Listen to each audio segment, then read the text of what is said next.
नमस्कार दर्शकों, मैं आर्यश अग्निहोत्री आप सबका स्वागत करता हूं। दर्शकों, आज हम बात करेंगे धनु राशि वालों के बारे में। जी हां, धनु राशि वालों के लिए अगस्त का महीना कैसा रहने वाला है। अगस्त के महीने में ग्रहों की क्या स्थिति रहने वाली है, कौन कौन से ग्रहों का राशि परिवर्तन होगा, ग्रहों के राशि परिवर्तन से कौन कौन से क्षेत्रों में क्या क्या बदलाव देखने को मिलेगा। हम बात करेंगे आपके संपूर्ण क्षेत्रों के बारे में, आपके स्वास्थ्य, धन, शिक्षा, नौकरी, व्यापार, व्यवसाय, लव लाइफ, वैवाहिक जीवन, कंपटीशन, भाग्य, लाभ, हानि, विदेश यात्रा आदि संपूर्ण क्षेत्रों के बारे में विस्तृत चर्चा करेंगे। तो आइए जानते हैं। उससे पहले यह समझिए कि यह फलादेश चंद्र राशि पर आधारित है। नाम राशि के आधार पर भी जान सकते हैं और लग्न राशि के आधार पर भी जान सकते हैं। ये जो आप कुंडली देख रहे हैं अगस्त महीने की कुंडली है और सौर मंडल में ग्रहों की स्थिति इस प्रकार से रहने वाली है, यहां पर आप समझ सकते हैं। अगस्त के महीने में 4 ग्रहों का राशि परिवर्तन होगा। सूर्य का राशि परिवर्तन 17 तारीख को होगा, 17 अगस्त को होगा। शुक्र का राशि परिवर्तन 1 तारीख को होगा, 1 अगस्त को होगा, जो कि कन्या राशि में गोचर करेंगे आपके 10वें भाव में। और सूर्य जो है सिंह राशि में 17 तारीख को अपनी राशि में गोचर करेंगे। बुध जो है 2 बार राशि परिवर्तन करेंगे। बुध 5 तारीख को राशि परिवर्तन करके अष्टम भाव में कर्क राशि में आएंगे, यहां पर रहेंगे 22 अगस्त तक। उसके बाद आ जाएंगे भाग्य भाव में सिंह राशि में। मंगल जो है 2 अगस्त को राशि परिवर्तन करके मिथुन राशि में आ जाएंगे, सप्तम भाव में वृषभ राशि को छोड़ करके, और पूरे महीने जो है सप्तम भाव में गोचर करने वाले। देवगुरु बृहस्पति जो पिछले समय से अस्त अवस्था में गोचर कर रहे थे, अब ये उदित हो जाएंगे 12 अगस्त को। बृहस्पति का उदित होना धनु राशि वालों के लिए सबसे ज्यादा फायदेमंद रहने वाला है, क्योंकि धनु राशि के जो स्वामी है वो देवगुरु बृहस्पति है, मीन राशि के जो स्वामी है वो देवगुरु बृहस्पति है। तो चौथे भाव के परिणाम और लगन भाव के परिणाम विशेष रूप से बदल जाएंगे, जो कि अभी अच्छे परिणाम नहीं मिल रहे थे। लेकिन 12 अगस्त के बाद जैसे ही देवगुरु बृहस्पति उदय होंगे तो धनु राशि वालों के लिए यह सबसे सुनहरा अवसर रहने वाला है। अब इन ग्रहों के राशि परिवर्तन से हमारे किन क्षेत्रों पर क्या क्या बदलाव देखने को मिलने वाला है, क्या लाभ होगा, क्या हमें करना है, क्या नहीं करना है, क्या नुकसान हो सकता है, क्या सावधानी रखना है और बचाव के लिए हमें क्या उपाय करना चाहिए, सभी क्षेत्रों के बारे में चर्चा करेंगे। सबसे पहले तो बात करेंगे लगन के बारे में। धनु राशि के स्वामी देवगुरु बृहस्पति, धनु लगन के स्वामी और धनु राशि के स्वामी देवगुरु बृहस्पति माने जाते हैं, जो कि लगन के भी मालिक हैं और चौथे भाव के भी मालिक हैं, सुख के भी मालिक हैं। गोचर कहां कर रहे हैं? अष्टम भाव में गोचर कर रहे हैं। अब अष्टम भाव में वो भी अस्त अवस्था में 12 तारीख तक गोचर करेंगे। इस कारण से पिछले समय से कई लोगों का पैसा फंसा हुआ था, कई लोगों के धन के जो स्रोत थे वो कहीं ना कहीं रुक गए थे, जो अर्निंग थी वो कहीं ना कहीं कम हो गई थी। ये पिछले समय से देखने को मिला धनु राशि वालों पर। धनु राशि वालों का जो टेंशन है वो पिछले समय से काफी ज्यादा बढ़ा था, लेकिन 12 अगस्त के बाद कहीं ना कहीं मानसिक स्थिति में भी सुधार देखने को मिलेगा। आर्थिक स्थिति में तो सुधार देखने को मिलना ही मिलना है, सामाजिक स्थिति और पद प्रतिष्ठा मान सम्मान में भी वृद्धि देखने को मिलने वाली है। पिछले समय से देखने को मिला धनु राशि वालों पर स्वास्थ्य को लेकर के कुछ न कुछ तकलीफें चल रही थी। क्यों? क्योंकि लगन का जो मालिक अष्टम भाव में अस्त अवस्था में गोचर कर रहा था। अष्टम भाव में जब भी कोई ग्रह गोचर करता है लग्नेश होकर के, तो कहीं ना कहीं हेल्थ की प्रॉब्लम होती है, कॉन्फिडेंस कहीं ना कहीं लो हो जाता है, काम करने का मन नहीं होता है और काम करते हैं लेकिन सफलता नहीं मिलती है, हार्ड वर्क करना पड़ता है। तो ये जो स्थिति है अब जो है 12 अगस्त के बाद जो है आपकी सुधर जाएगी।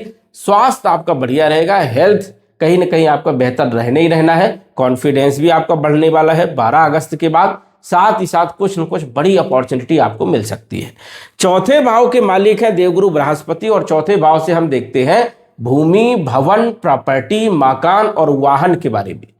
तो हो सकता है अगस्त के महीने में आप प्रॉपर्टी खरीद लें, या हो सकता है आप प्रॉपर्टी बेचने के लिए निकाल के रखे थे और अभी तक नहीं बिकी, वो बिक सकती है।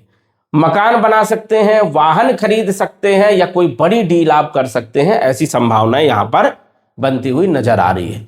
माता का स्वास्थ्य जो खराब चल रहा था या माता को लेकर के जो चिंताएं बनी हुई थी, 12 अगस्त के बाद स्वास्थ्य भी बेहतर होगा और चिंताएं भी दूर होगी। जो एंजाइटी बनी हुई थी वो एंजाइटी भी आपकी दूर होने वाली है। फालतू का जो टेंशन है वो समाप्त होगा, साथ ही साथ सुखों में वृद्धि भी देखने को मिलने वाली है। देवगुरु बृहस्पति के बाद शनि की यदि हम बात करें, जो कि द्वितीय और तृतीय भाव के मालिक है, धन के मालिक और पराक्रम के मालिक हैं, और चौथे भाव में गोचर कर रहे हैं धन राजयोग बना करके। हालांकि शनि की यहां पर ढैया आपके ऊपर चल रही है।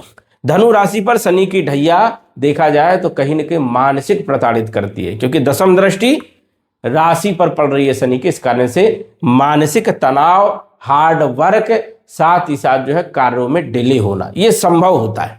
लेकिन गुरु की नवम दृष्टि शनि के ऊपर पड़ रही है, ये सबसे अच्छी स्थिति बन रही है कि जो शनि का जो कंट्रोल है वो गुरु के हाथों में रहेगा, और गुरु 12 तारीख से पूर्ण मजबूत स्थिति में रहेंगे, जो कि आपके विदेश भाव के क्षेत्रों को मजबूत करेंगे।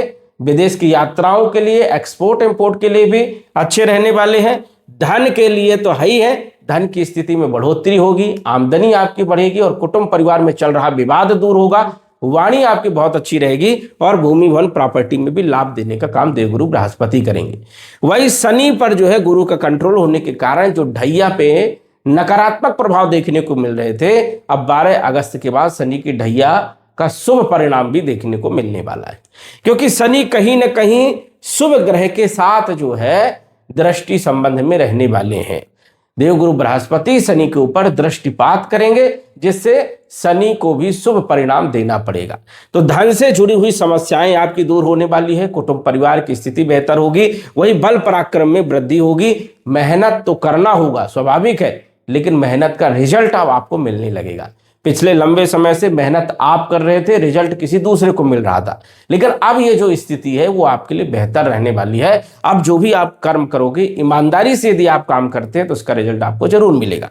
अब शनि जो है चौथे भाव में जब गोचर करते हैं तो बहुत बारीकी से जो है ध्यान रखते हैं कि व्यक्ति जो है ईमानदारी से काम कर रहा है या फिर जो है किसी को तड़पा करके, परेशान करके जो है काम कर रहा है। तो इन सब चीजों का आपको ध्यान रखना पड़ेगा। यदि आप अच्छे कर्म करेंगे तो शनि के अच्छे रिजल्ट आपको मिलने वाले हैं, साथ ही साथ गुरु भी आपको पूरे सपोर्ट करने का काम करने वाले हैं।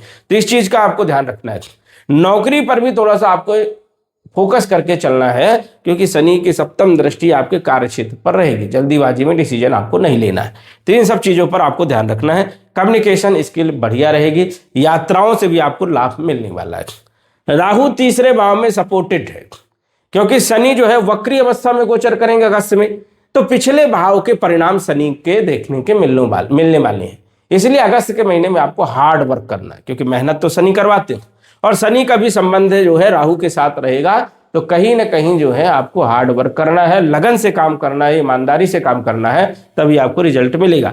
राहु यहाँ पर सपोर्टेड माने जाते हैं तीसरे भाव में। अचानक बड़ा बदलाव करते हैं, हो सकता है अगस्त के महीने में कोई अचानक बड़ा बदलाव देखने को मिल सकता है। भाग्य में उन्नति करने का काम भी तीसरे भाव के राहु करते हैं, और राहु जाते जाते कुछ बड़ा बदलाव करने का काम करेंगे धनु राशि वालों के लिए। तो ये एक अच्छी स्थिति है कि राहु पूरी तरह से सपोर्ट कर रहे हैं आपको।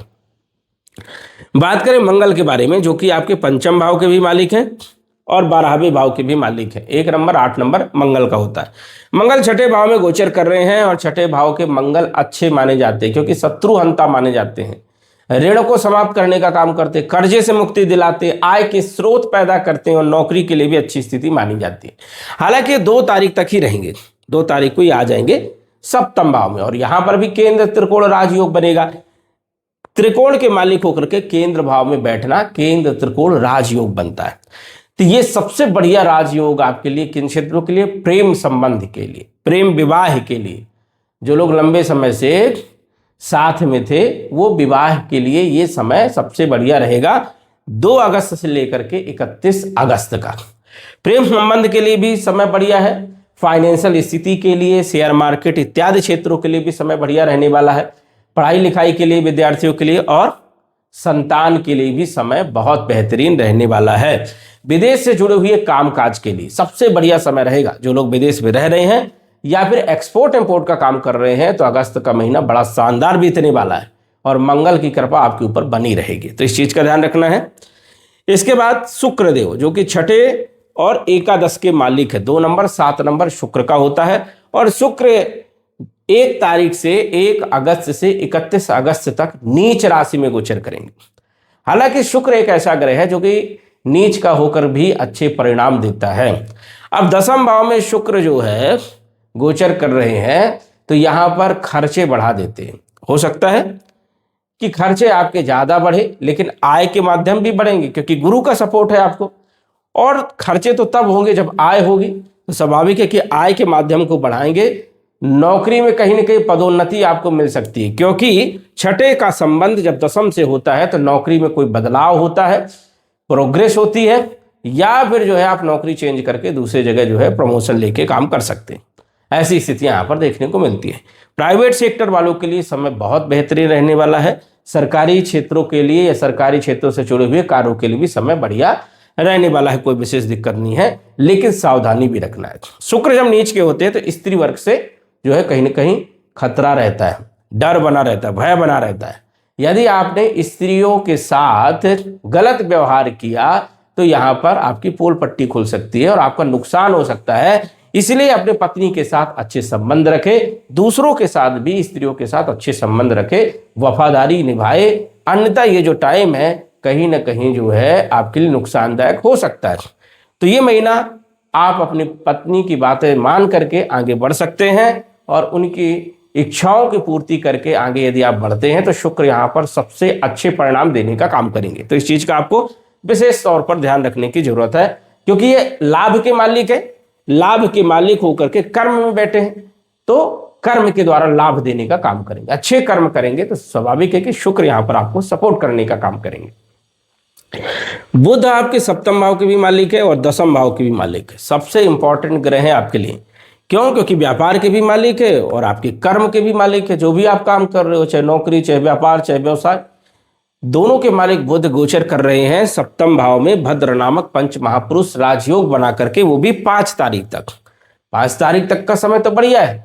कोई बड़ी डील हो सकती है व्यापार में, कम्युनिकेशन, यदि किसी के साथ कम्युनिकेट करते बहुत अच्छा समय है। आपकी बात मानी जाएगी, आपकी बातों को तजुब्बो दिया जाएगा। बुध यहाँ 7वें भाव में व्यापार को अच्छा बढ़ाते हैं, व्यापार में वृद्धि करते हैं, पार्टनरशिप को मजबूत करते हैं, वैवाहिक जीवन को भी मधुर बनाने का काम करते हैं, कहीं ना कहीं दैनिक आय में वृद्धि करते हैं।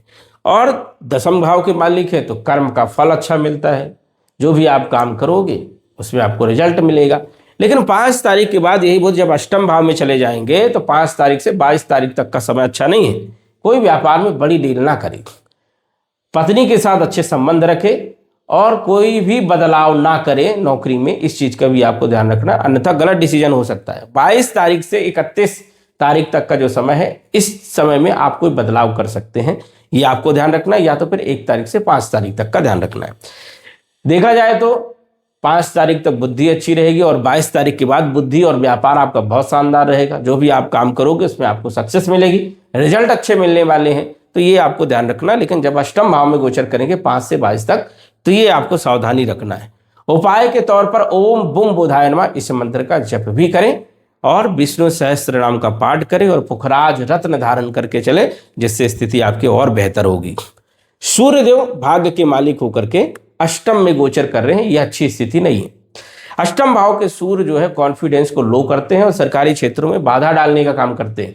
राजनीति में भी कहीं ना कहीं नेगेटिव स्थिति पैदा होती है। 17 अगस्त के बाद यही सूर्य अपनी राशि में आएंगे तो जबरदस्त लाभ देंगे सरकारी क्षेत्रों के लिए, सरकारी नौकरी वालों के लिए, राजनीति वालों के लिए अच्छी स्थिति रहने वाली है। तो ध्यान रखना है कि सूर्य पिता के साथ संबंध को भी कमजोर करेंगे, हड्डियों से संबंधित रोगों को बढ़ाने का भी काम करते हैं, तो इन सब चीजों को ध्यान रखना है। तो पिता के साथ संबंध अच्छे रखें और 17 तारीख के बाद, 17 अगस्त के बाद स्थिति बेहतर है। कोई विशेष यहाँ पर दिक्कत वाली बात नहीं है, चाहे आप राजनीति के क्षेत्र में हैं या सरकारी क्षेत्रों में या सरकारी कोई टेंडर लेते हैं, तो 17 तारीख के बाद यदि आप बात करते हैं तो आपकी बात मानी जाएगी।